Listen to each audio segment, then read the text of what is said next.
Ainda de pé, queridos, eu vou convidá-los. Nós estamos aqui há alguns dias no texto de Efésios, de 3 a 7, e nós estamos há algumas semanas, alguns domingos, com esse texto da Escritura Sagrada. E eu vou convidá-los para que nós, nessa manhã, leiamos juntos, aqui, todos em voz alta, essa parte da Escritura Sagrada que tem edificado a nossa vida. Carta de Paulo aos Efésios, capítulo 1, versos de 3 a 7. Vamos ler juntos e adorando a Deus com essa verdade tão gloriosa e tão maravilhosa para a nossa vida, para a nossa existência, para a Igreja de Cristo. Vamos ler todos juntos em voz alta?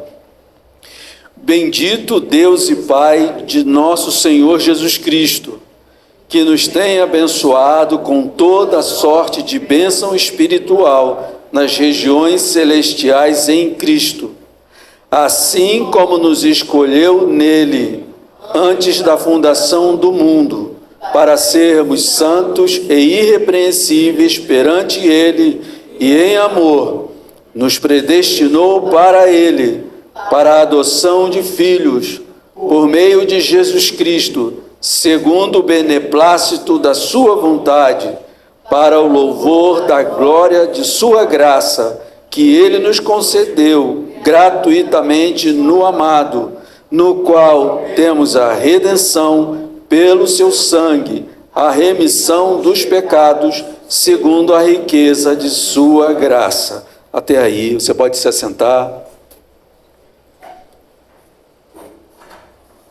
Eu, sinceramente, sugiro que a gente memorize essa parte das Escrituras Sagradas, porque ela é de uma riqueza imensurável. E nós temos meditado aqui nesses domingos sobre essa verdade, temos procurado nos aprofundar sobre a beleza do que o apóstolo Paulo está dizendo aqui, para que a gente consiga fazer uma leitura corrida. É importante que a gente saiba o valor e o significado de cada palavra, ok, amados? Eu peço que todos vocês, então, coloquem agora o seu coração na exposição desse texto tão maravilhoso e sagrado. Bem, nós paramos alguns domingos, esse é o terceiro domingo que nós estamos no verso 7, onde o apóstolo Paulo fala, no qual nós temos, ou seja, no amado em Cristo Jesus, no qual nós temos a redenção pelo seu sangue, a remissão dos pecados, segundo a riqueza de sua graça.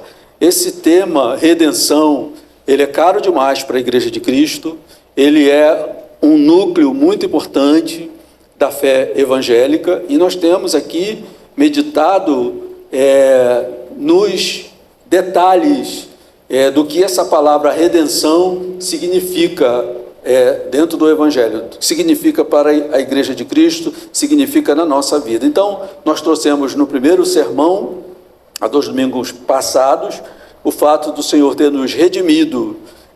Redimido de quê? Nos redimido da maldição da lei, do poder do pecado e do poder das trevas. Nós nos debruçamos nesses 3 aspectos da redenção que nós temos em Cristo Jesus, porque, segundo o ensinamento da Escritura Sagrada, por conta da queda, nós ficamos submissos, escravizados pelo pecado, escravizados também pelas trevas, ou, se a gente quiser ser mais enfático, pela antiga serpente, Satanás, que foi quem trouxe a tentação para a humanidade, e tendo ela caído nessa tentação, acabou se tornando sujeita, pelo pecado, ao poder do próprio pecado, ao poder das trevas e à maldição da quebra da lei, ou seja, da vontade de Deus. Viver segundo o próprio querer e não segundo a vontade de Deus é viver com grande prejuízo, e a gente tem, obrigado, Josias, a gente tem experimentado isso na nossa vivência. Não precisamos fazer teologia para falar do modo prático o que é estar num mundo que experimenta a maldição pelo fato simples, a palavra simples aqui usada meio desajeitadamente, pelo simples fato de o ser humano ter resolvido viver segundo a sua própria vontade e não segundo a vontade de Deus.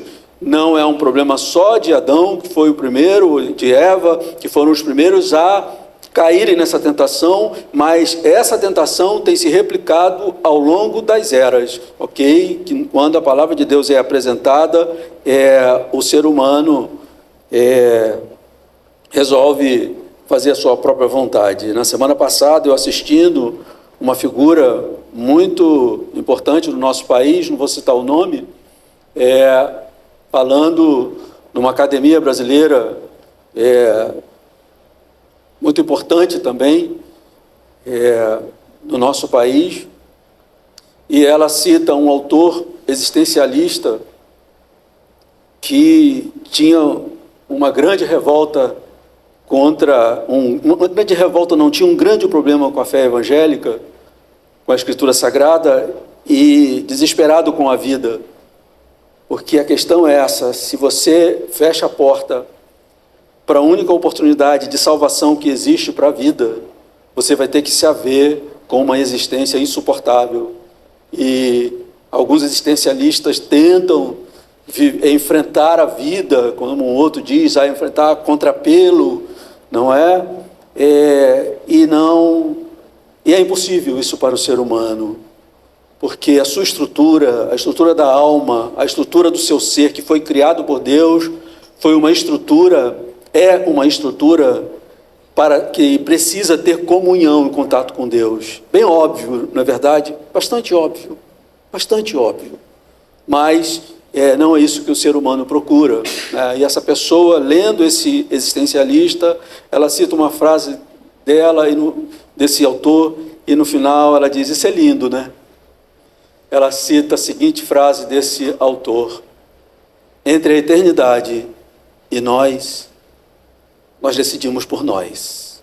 E diz: que lindo, né? E todo mundo aplaude. É como se nós trouxéssemos de novo a queda do Éden e revivêssemos ali. É um remake, que é o tempo todo multiplicado, ok? E replicado. Então, amados, a palavra redenção tem um valor assim imensurável para a Igreja de Cristo. Por isso que nós temos aqui nos detido, olhando para os detalhezinhos, sabe? E acreditamos que, como diz a palavra, a fé vem pelo ouvir, e ela também é edificada pelo ouvir. E um apóstolo, escrevendo uma das suas cartas, ele diz: não me aborrece repetir as mesmas coisas, porque é importante a gente repetir, é importante a gente reconsiderar, é importante a gente tirar a poeira dos nossos fundamentos, e que o tempo todo o mesmo maligno que veio no começo da história humana para colocar dúvidas, questionamentos, ele continua hoje, e eu poderia dizer com uma sofisticação muito maior. Ali ele tinha uma natureza intacta, ali ele tinha os animais e tudo mais, e ele usou do que ele pôde para trazer essa dúvida, dessa integridade, interação entre o ser humano na sua perfeição ainda, com toda a natureza. Ele usou tudo aquilo ali para então jogar a semente. Agora, você imagina hoje, com tantos aparatos, com tantas ferramentas, como que ele não pode usar isso tudo para jogar o tempo todo? Ele veio para roubar, matar e destruir, nunca se firmou na verdade, mente desde o princípio. Então, amados, nós estamos imersos no mundo que o tempo todo nós estamos tendo esse conhecimento da nossa fé sendo atacado pela mesma serpente, o maligno. Ok, amados? Então, essa palavra redenção é muito cara, porque em Cristo Jesus ele nos libertou, ele pagou o preço de um resgate, como nós entendemos aqui, estudando esse termo. Redenção pressupõe um preço pago como garantia de um resgate, não é? por um preço elevado que é pago, e foi isso que Cristo veio fazer. Então nós vimos, no primeiro domingo que tratamos desse verso de Efésios 1:7, nele temos a redenção pelo seu sangue, a remissão dos pecados. Nós vimos que ele nos libertou então da maldição da lei, nos libertou do poder do pecado e nos libertou também do poder das trevas, da ação das trevas no meio do mundo. E só é possível experimentar essa liberdade em Cristo Jesus. Contudo, no domingo passado eu trouxe aqui um fato, porque nós podemos ler isso aqui e tirar uma conclusão equivocada, não é? Dizer, olha, nós estamos então livres do poder, da maldição da lei, do poder do pecado e do poder das trevas, mas quando nós olhamos para a nossa vida prática, nós encontramos algo que temos que enfrentar, né? Tanto com o pecado quanto com as trevas, ok? Então, no domingo passado, a gente trouxe aqui essa outra parte que parecia ter ficado faltando quando nós olhamos para o que acreditamos. De fato, nós acreditamos que em Cristo nós fomos redimidos da maldição da lei, fomos libertos da maldição da lei, libertos, redimidos do poder do pecado. O pecado não terá domínio, diz a palavra de Deus, ele não nos domina. Mas espera aí, eu sou tentado. Como que eu me vejo diante disso? Como que eu resolvo essa questão? Porque é uma questão. Então nós trouxemos na semana passada, por exemplo, que nós continuamos sendo assediados pelo pecado, o que é muito distante de dizer que nós somos escravizados pelo pecado, ok, amados? Ser assediado é muito diferente de ser oprimido, né? Ser prisioneiro do pecado. Então nós trouxemos na semana passada aquilo que nós devemos considerar. É uma outra coisa, o Senhor nos livrou da maldição da lei, ou seja, cada vez que a palavra de Deus ela é rejeitada, ela é desobedecida, ela é transgredida, há naturalmente um mover da ira de Deus, um descontentamento de Deus contra aquele pecado. Em Cristo nós fomos livres disso. Tá, mas a palavra de Deus diz que além de nós sermos tentados, nós podemos tropeçar e pecar. E aí? O que acontece? Não tem mais nada, então? Isso poderia abrir caminho, inclusive, para dizer, então se eu não corro nenhum perigo, não tem problema também em pecar. Nós trouxemos na palavra de Deus, no domingo passado, que embora hoje, em Cristo Jesus, para os que estão em Cristo Jesus, em aliança com Cristo Jesus, nós estejamos realmente livres da maldição da lei. Sempre que pecamos, há uma coisa chamada de disciplina, ok, amados? O que é diferente de cair em maldição, em perdição. Hebreus diz que o Senhor disciplina aquele a quem Ele ama, ok, amados? E é uma coisa muito diferente. Um pai jamais vai disciplinar um filho para matá-lo, jamais. Agora, aquele que está debaixo da maldição da lei vai passar sem Cristo Jesus pela segunda morte, inclusive. Então, amados, há uma diferença muito grande e há também uma coisa muito importante para termos cuidado de seguirmos a vontade de Deus, porque o texto diz que terrível coisa é cair na mão de Deus vivo. E a disciplina, embora não seja para nos levar à perdição, ela dói muito. Li aqui um salmo que diz, enquanto calei os meus pecados, envelheci.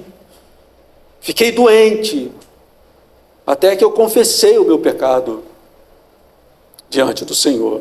Então essas coisas são importantes de nós termos diante dos nossos olhos, porque nós amamos a Deus, mas por conta da nossa fraqueza nós podemos tropeçar, e tropeçando nós podemos passar pela disciplina de Deus, porque Ele nos ama, Ele nos quer santos e irrepreensíveis diante dEle, como diz aqui o texto, ok, amados? Então isso é muito importante para nós, queridos. E aí ficou um terceiro ponto, eu falei da maldição da lei, o outro ponto, falei do poder do pecado, o pecado não nos domina mais, né? E cabe a nós trabalhar a mortificação da antiga natureza, para que nós possamos, de fato, andar segundo o homem interior renovado em Cristo Jesus. Ok, amados?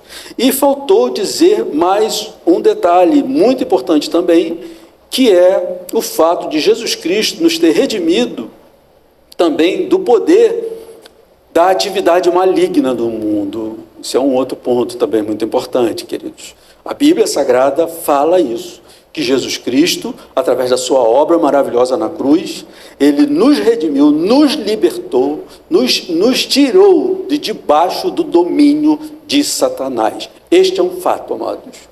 É um fato muito importante. Mas quando a gente olha na nossa vida prática, no nosso cotidiano, no nosso contexto, nós percebemos que enfrentamos alguns desafios nesse sentido também. Mas bem, e é sobre isso que eu queria falar. É fato, como já tem sido mostrado nesses sermões, falando da redenção, nós não estamos mais debaixo do domínio das trevas. Amém, amados?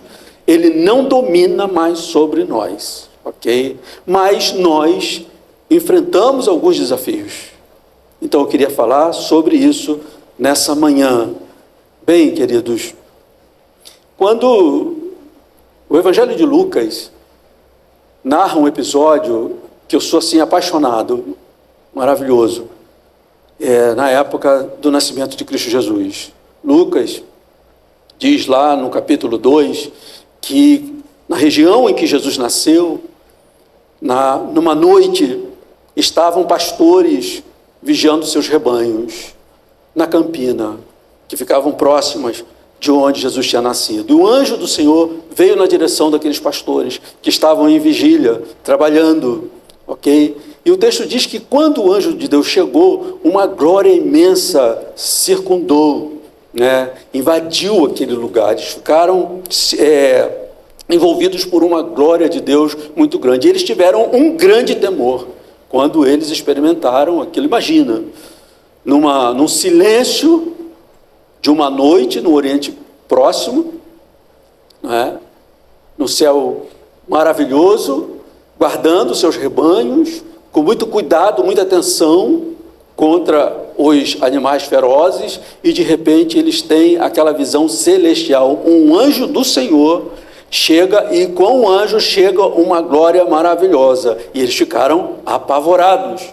Mas aí o texto diz que o anjo do Senhor disse assim para aqueles pastores: não tenham medo, estou aqui para lhes trazer boa nova de grande alegria, que será para todo o povo. Aí ele dá a razão da boa notícia. É que hoje, na cidade de Davi, lhes nasceu o Salvador, que é Cristo, o Senhor. Logo após ele falar isso, depois de ele dar as coordenadas de onde eles encontrariam o Senhor Jesus, recém-nascido, logo a seguir, o anjo do Senhor foi acompanhado por uma multidão do exército celestial que louvava a Deus nos seguintes termos. Isso está lá no verso 14 do capítulo 2. Glória a Deus nas maiores alturas e paz na terra entre os homens a quem Ele quer bem. Amados, nesse verso aqui, quanta coisa gloriosa, nesse cântico desse exército celestial adorando a Deus. Glória a Deus nas maiores alturas e paz na terra entre os homens a quem Ele quer bem. O que eles estão cantando e dizendo? Nas alturas, nas maiores alturas, Deus é glorioso, excelso, elevado, maravilhoso. Deus é glorioso nas alturas. Essa é a realidade transcendente. Deus, na sua existência, é eternamente glorioso. E na terra? E na terra? Ele diz: paz e paz na terra entre os homens. Nas alturas, glória ao Deus soberano e majestoso. E entre os homens, o que está acontecendo aqui? Paz entre os homens. E ele completa: a quem Ele, o Deus majestoso, quer bem. Por que ele está dizendo isso? Porque Deus, na sua majestade, na sua glória, por querer bem ao ser humano, acaba de fazer uma obra gloriosa. O Filho de Deus acabara de nascer. Ok, amados? Então, queridos, desde Gênesis a Apocalipse, a Bíblia Sagrada proclama essa boa notícia, essa grande notícia que nos dá grande alegria ao coração como seres viventes, seres mortais, o Evangelho. Desde Gênesis a Apocalipse, a Bíblia Sagrada, dentro dos seus termos, dos seus livros, ela proclama essa notícia. Deus quer bem à humanidade e, por conta disso, ele fez o que fez. E Jesus acabara de nascer, o Filho de Deus encarnado. Por isso ele diz, naquele culto celestial, com a participação daqueles seres humanos ali. Onde que eu quero chegar, amados? Que é muito importante para o povo de Deus receber e conhecer muito bem os detalhes dessa mensagem das Escrituras. Que mensagem? O Evangelho. Ok, amados? É muito importante para o ser humano e para o povo de Deus conhecer muito bem que mensagem é essa, que novidade é essa, que notícia é essa, o que é o Evangelho. E aí nós chegamos aqui no verso 7, retornamos para o verso 7 que estamos aqui meditando nesses domingos, que no verso 7, Paulo afirma que em Cristo nós temos a redenção através da morte de Jesus Cristo na cruz, ok? E essa é uma expressão da riqueza da graça de Deus por nós. Isso tudo pode ser banalizado, amados, como muitas vezes é. Isso tudo, às vezes, pode ganhar um ar de que é uma coisa boa de fato, mas ficar misturado entre outras coisas. Contudo, queridos, essa é a notícia mais maravilhosa, volto a dizer, que um ser humano mortal pode ter em sua vida. Que Deus quer tanto bem a ele, que entregou seu Filho para que nele pudéssemos ter, de fato, a redenção de que temos tratado aqui. Não se pode, aquele que não está em Cristo, não pode lutar contra o pecado. Ah, mas a gente tem muita gente que não está em Cristo, mas que é moralmente interessante, vamos dizer assim. Tudo isso por conta da graça e da barreira que Deus coloca para que a humanidade e a sociedade sejam possíveis. Porque você imagina se a humanidade e a sociedade fosse entregue à corrupção do coração do homem, não haveria sociedade. Então, amados, o Senhor barra, o Senhor coloca barreiras segundo o seu propósito. Mas o homem deixado a si mesmo, ele vai só tender para a corrupção. Então nós vimos que a redenção abrange também a nossa condição espiritual. E é disso que eu queria tratar hoje, tá? Essa condição existencial. Antes éramos escravizados pelas trevas por causa do pecado. Esse é o fato, amados. Volto aqui a repetir. Antes nós estávamos escravizados por conta do pecado, pelas trevas, ok? Colossenses diz, ele nos libertou do império das trevas e nos transportou para o reino do seu Filho amado. Ok, amados? E é importante dizer aqui, mais uma vez, eu quero repetir isso. Que quando a Bíblia diz que nós estávamos escravizados pelo pecado, isso é no sentido espiritual. Não que tudo seja dominado pelas trevas, porque até mesmo daqueles que não estão em Cristo, não é esse o caso, tá, amados? Porque senão não haveria mundo. E a humanidade, mesmo escravizada pelo pecado, ela segue aos propósitos de Deus. Você tem cientistas maravilhosos, médicos maravilhosos, inventores maravilhosos, mas que espiritualmente estão escravizados pelo pecado. Ok, amados? Para a gente não fazer confusão nisso daí. Ok? Mas agora, pela eterna vontade de Deus, fomos libertados da força e do poder das trevas. E eu volto a dizer, queridos, essa é uma notícia muito importante de se saber. Pois trata-se de uma realidade espiritual na vida das ovelhas de Cristo, que tem implicações com a vida deste mundo. Ok, amados? E tem gente que, por não saber dessa verdade, que Jesus Cristo nos libertou do império das trevas, do poder, da força das trevas, tem muito medo das trevas. Ok, amados? Não vive essa liberdade. Estudando essa realidade espiritual dos redimidos por Cristo, eu me lembrei de um fato histórico muito interessante, que está aí registrado nas páginas da nossa história. É a história de um soldado ou de um oficial japonês que na Segunda Guerra ele não teve notícia do fim da guerra. E acontece que ele passou 30 anos escondido nas matas das Filipinas, acreditando que a Segunda Guerra não tinha acabado ainda. E aí ele depois foi recebido, condecorado, porque ele foi muito fiel ao exército japonês, embora a guerra tivesse acabado há 30 anos. Que não existia mais inimigo para ele enfrentar. E, inclusive, ele causou muito dano a moradores das aldeias nas Filipinas, porque ele entendia que tudo era uma ameaça. E ele acabou matando muita gente, inocente, porque ele não tinha notícia. Imagina o que é você ficar 30 anos numa condição de medo, assombro. Inclusive, ele foi condecorado pela bravura, embora tivesse trazido muito sofrimento. Manteve ali o seu rifle intacto, as suas granadas, e vivia o tempo todo em posição de guerrilha. 30 anos, amados, 30 anos. Eu me lembrei desse fato e pensei muito que isso serve como uma espécie de analogia para nós.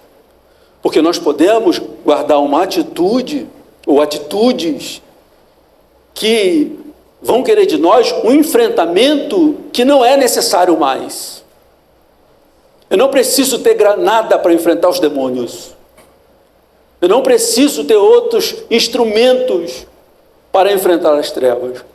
Porque essa guerra entre nós e as trevas já foi vencida, ok, amados? Já está acabada. Colossenses diz muito claramente, no capítulo 1, verso 13, ele nos libertou do império das trevas e nos transportou para o reino do Filho do seu amor. 1 João 5, 18 e 19 diz: sabemos que todo que é nascido de Deus não vive em pecado. Antes, aquele que nasceu de Deus o guarda, e o maligno não lhe toca. Sabemos que somos de Deus e que o mundo inteiro jaz no maligno. Então, fazendo aqui uma distinção muito clara da condição espiritual daqueles que estão em Cristo Jesus e daqueles que não estão.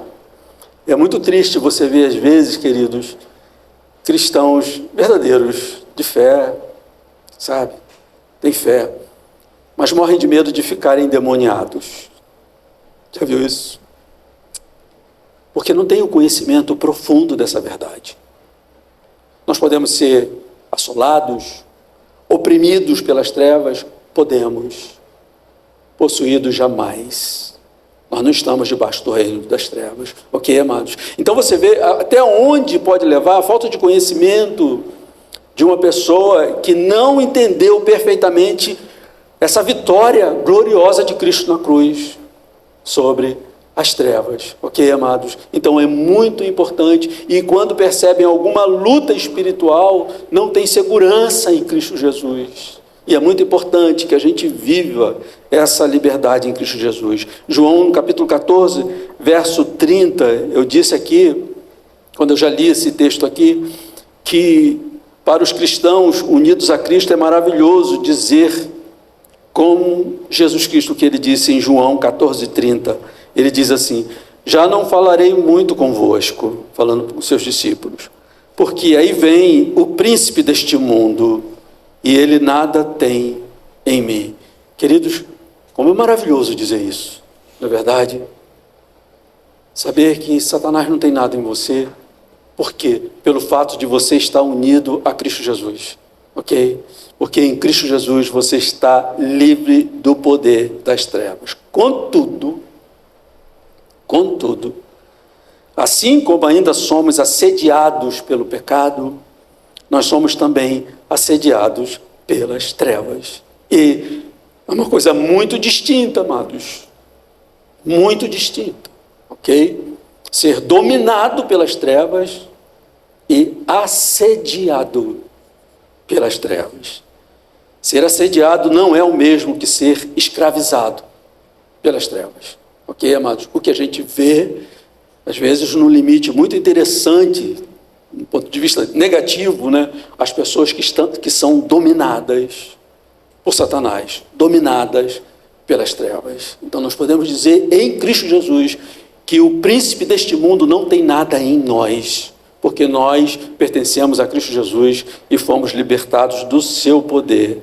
Agora, eu disse que ainda assim nós somos assediados pelas trevas. Isso é um fato. E como que a gente resiste a isso? Qual é então a nossa postura? Primeiro, aquele que está escravizado pelo pecado não tem nem condição de dizer, você, não vem para cá com essa tentação, não vem para cá com essa imposição, não tem condição, ok? Porque tem que servir e seguir por quem ele está escravizado, as trevas, ok, amados? Mas nós, como seres que fazem parte do corpo de Cristo, da igreja de Cristo, estamos em Cristo, fomos libertados do império das trevas, mas somos assediados.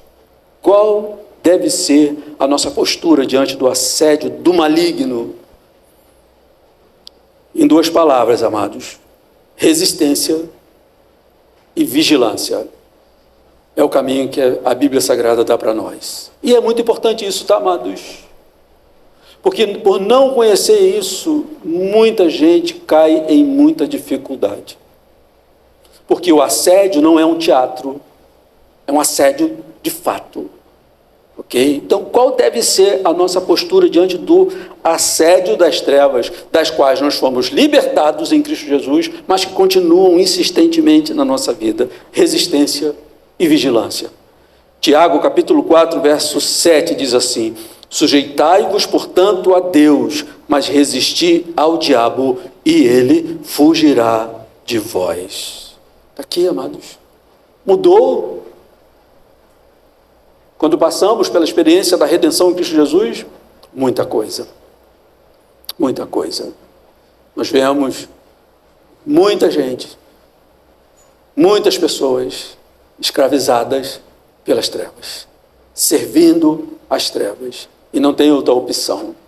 Agora, olha o que o texto diz: sujeitai-vos, portanto, a Deus, mas resisti ao diabo, e ele fugirá de vós. O apóstolo Pedro nos mostra em que termos, isso é importante também, amados, nós podemos resistir. Porque uma coisa é falar assim, eu tenho que resistir a Satanás, mas em que termos? Qual a natureza dessa resistência? O apóstolo Pedro, lá na sua primeira carta, no capítulo 5, versos 8 e 9, diz assim, presta atenção, amados: sede sóbrios e vigilantes. O diabo, o vosso adversário, não é amigo não, amados. Não nos enganemos.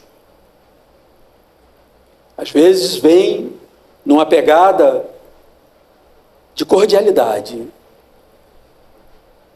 O apóstolo está dizendo o seguinte: sede sóbrios e vigilantes. O diabo, o vosso adversário, anda em derredor como um leão que ruge procurando alguém para devorar. A intenção desse adversário é nos devorar, amados. Tivemos agora aí a triste notícia, né? De um caseiro de uma propriedade em Mato Grosso, não sei se vocês leram isso, que foi devorado por uma onça. Né?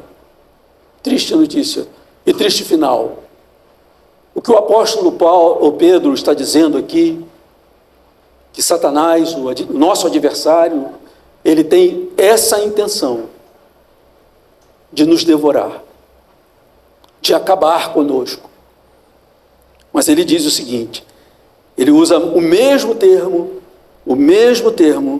de Tiago, mas resistir ao diabo. Tiago diz, Pedro vai dizer, sede sóbrios e vigilantes, o diabo é o adversário, vosso adversário, anda em derredor como leão que ruge, procurando alguém para devorar. Aí ele diz: resisti-lhe firmes na fé.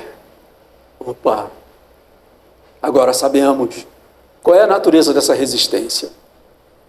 Não é cruzar o braço e dizer: vem para cá. Não. Não está em nós, amados. E às vezes esses espetáculos de exorcismo, né? Parece que põe na mão do exorcista, né? Todo o poder, não é verdade? Sai, eu te digo, faça isso, não faça aquilo. Não é nesses termos, amados, que nós resistimos ao adversário da nossa vida, da nossa alma. Resistir-lhe firmes na fé, certos de que sofrimentos iguais aos vossos estão se cumprindo na vossa irmandade espalhada pelo mundo. Isso aqui dá uma dicasinha do que Pedro está aqui pensando, amados, que ele está dizendo assim: sede sóbrios e vigilantes. O diabo, vosso adversário, anda em derredor como leão que ruge, procurando alguém para devorar. Resistir-lhe firmes na fé, certos de que os sofrimentos iguais aos vossos estão se cumprindo na vossa irmandade espalhados no mundo. É uma tática de Satanás às vezes. Sofrimento. É uma arma. Sofrimento. Sabe, às vezes você, num ambiente de trabalho, e você, a certa altura, você diz: poxa, vinha tudo tão bem. De repente, uma guerra. Uma oposição. Aí você começa a lutar contra fulano, fulana, no seu meio de trabalho, né? Mas Paulo diz assim: a nossa luta não é contra a carne ou sangue, mas contra as hostes espirituais da maldade. Ele tem interesses e sofrimento na vida dos filhos de Deus. Mas aqui, a orientação da Escritura Sagrada: resistir-lhe firmes na fé. Em que sentido, amados? Nós cremos em Cristo Jesus de que Ele não tem poder e autoridade sobre a nossa vida, ok, amados? Essa é uma resistência na fé, não é? Porque Ele vem com tudo, quase nos convencendo que Ele manda em tudo, que Ele tem autoridade sobre tudo, que Ele está movendo tudo. Mas na nossa fé, se estamos firmes na fé, nós sabemos que Ele não tem autoridade sobre nós, porque o nosso Deus, o nosso Senhor, o derrotou para sempre. Amém, amados? É nessa convicção, nessa resistência, que nós vamos de fato conseguir seguir firmes. Do mesmo modo, amados, o Senhor nos ensinou o caminho da oração para enfrentar as tentações impostas pelas trevas. Marcos capítulo 14, verso 38 diz assim: vigiai e orai, para que não entreis em tentação. O espírito, na verdade, está pronto, mas a carne é fraca. Então, para isso, você tem que vigiar e tem que orar. Jesus ia passar pelo pior sofrimento que um ser humano poderia passar. E as trevas estavam achando que ali teria algum tipo de vitória. Contudo, ele foi eternamente derrotado. Ok, amados? Então, o que nós temos aqui, queridos, que embora a redenção gloriosa que temos em Cristo Jesus tenha nos libertado do poder das trevas, da escravidão das trevas, nós somos ainda assediados pelas trevas, por essas mesmas trevas. Mas nós devemos, a nossa postura hoje deve ser de resistência e de vigilância, e resistência na fé, como fica muito claro aqui esses textos que foram lidos.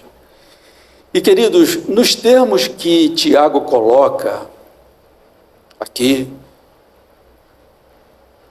mostra um inimigo batendo em retirada. Tiago 4,7. Sujeitai-vos, portanto, a Deus, mas resisti ao diabo. Qual a consequência? Ele fugirá de vós. Que vitória maravilhosa de Cristo, amados, sobre o nosso inimigo e na nossa vida. Isso tem implicações, amados, para o nosso viver amanhã, quando a gente for trabalhar, tá? Cuidar dos filhos. Porque nós vamos imergir nesse mar, nesse mundo, que segundo a Bíblia jaz no maligno. E muita coisa é usada de modo operacional pelas trevas, com intenções trevosas. É muito importante para nós, amados, conhecermos qual é a natureza da vitória de Cristo sobre as trevas, sobre os nossos inimigos. Porque nos termos em que Tiago coloca aqui, ele nos mostra um inimigo batendo em retirada. Sujeitai-vos, portanto, a Deus, mas resisti ao diabo, e ele fugirá de vós. Agora pare e pense comigo um pouquinho, amados. Se toda essa luta que enfrentamos, no que chamamos de existência humana, todo o sofrimento que enfrentamos, toda a dor que enfrentamos, foi causada pelos poderes dessa criatura espiritual, poderosa, chamada Satanás. Pensemos no seguinte, amados: qual o seu poder, sua sofisticação, sua sabedoria, sua perspicácia, e que trouxe este mundo a essa condição que nós enfrentamos hoje, amados. Desculpa, Augusto, se eu te assustei. Mas, amados, nós temos que compreender isso. Essa vitória não é pequena, amados. Às vezes nós não temos vigor e nem brio e nem força para enfrentarmos condições humanas. E muita gente quebra, perece diante de desafios humanos. O que a Bíblia está dizendo é que se nós nos sujeitarmos a Deus e resistir na fé, o diabo, ele vai bater em retirada. O que eu quero chamar a atenção de vocês, amados, é o seguinte: este ser poderoso, maligno, colocou em ruína uma humanidade, amados. E o adoecimento que nós experimentamos, a morte que temos que encarar, a nossa e dos nossos entes queridos, tudo isso por causa do poder desse ser angelical. Esse mundo encharcado por violências, amados, que nos deixam alarmados. Tudo isso por conta do poder desse ser. Agora, o que o texto de Tiago está nos dizendo é que se nós nos sujeitarmos a Deus, estivermos em Cristo, resistindo o diabo, ele fugirá de vós. O que é isso? Tem coisa aqui muito importante para ver, que é o tamanho da vitória e da glória de Cristo, nosso Salvador. Amém, amados? Ele desdenhou Satanás na cruz. Ele expôs esse inimigo ao desprezo. Uma vez eu ouvi uma frase teológica que eu gravei muito no meu coração, porque é uma celeuma, é uma questão, mas como que Deus permitiu que isso acontecesse, a queda, né? E a frase era o seguinte: Deus jamais permite que aconteça aquilo que Ele não esteja disposto a superar. Eu achei muito linda essa frase, porque ele nem diz assim: Deus jamais permite que aconteça aquilo que Ele não possa superar, porque Ele pode tudo, mas faz parte da vontade de Deus, e a vontade soberana de Deus, santa, fez com que Ele permitisse que esse adversário tivesse uma vitória por um tempo. Ok, amados?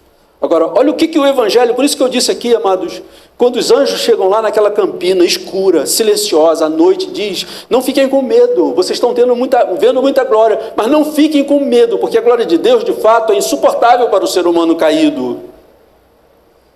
Porque eu trago aqui uma nova de grande alegria.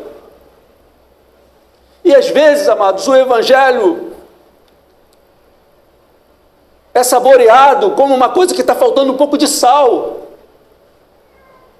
Sabe, aquele dia que alguém pergunta: ficou boa essa comida? Tá. Não, amados, essa notícia traz um sabor glorioso para a nossa vida. Então, amados, vejam bem, e o apóstolo aqui está dizendo o seguinte, ele não fala assim, ó, sujeitai-vos, portanto, a Deus, mas resisti ao diabo, e ele fugirá de vós. Aquele que encarou a humanidade no seu estado de perfeição e a jogou no chão, usando seus poderes, sua dissimulação maligna, sua conversa, sua teologia maligna, perniciosa. O texto sagrado está dizendo que se nós estivermos sujeitos a Deus e resistir-lhe firme, ele vai fugir de vós. É uma coisa grande, amados. Eu precisaria ter muita indiferença com a Escritura Sagrada para achar que, é assim. Não, pelo amor de Deus, espera aí. Quantos anos de história desde a queda? Quanto sofrimento, amados? Quanta amargura. Tem gente que não suporta essa vida e vai embora.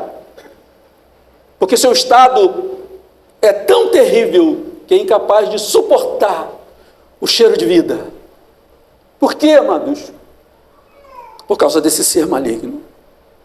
E que a Escritura Sagrada, me perdoe ficar aqui nesse ponto, amados, mas eu acho que isso é muito importante para nós. Que a Bíblia está dizendo que se nós estivermos sujeitos a Deus e resistir ao diabo, ele vai fugir. Agora, queridos, essa promessa é impossível para aquele que não está em Cristo. Essa promessa, preste atenção, é possível somente para os que foram libertados das trevas. Porque antes não era assim conosco, amados. Deixa eu ver minha hora aqui, queridos. Acabando. Antes não era assim conosco. Qual era a nossa condição? Efésios 2, 1, 2 diz assim: Ele vos deu vida, estando vós mortos nos vossos delitos e pecados. Por conta de Satanás, nós morremos espiritualmente. Fomos desligados, alienados de Deus. Ele vos deu vida, estando vós mortos nos vossos delitos e pecados, nos quais andaste outrora, pecados. Segundo o curso deste mundo. Esse mundo tem um curso. Andar contra a vontade de Deus. Segundo o curso deste mundo. Segundo o príncipe da potestade do ar, o espírito que agora atua nos filhos da desobediência. Então, amados, essa promessa de Tiago, sujeitáveis a Deus, resistir o diabo e ele fugirá de vós, é possível somente para aqueles que estão em Cristo Jesus. Ok, amados? Aí você vai vendo a importância que foi realmente a nossa conversão, nosso novo nascimento. Bem, amados, a resistência ao assédio maligno é possível por causa da nossa aliança com o Redentor. E eu queria trazer para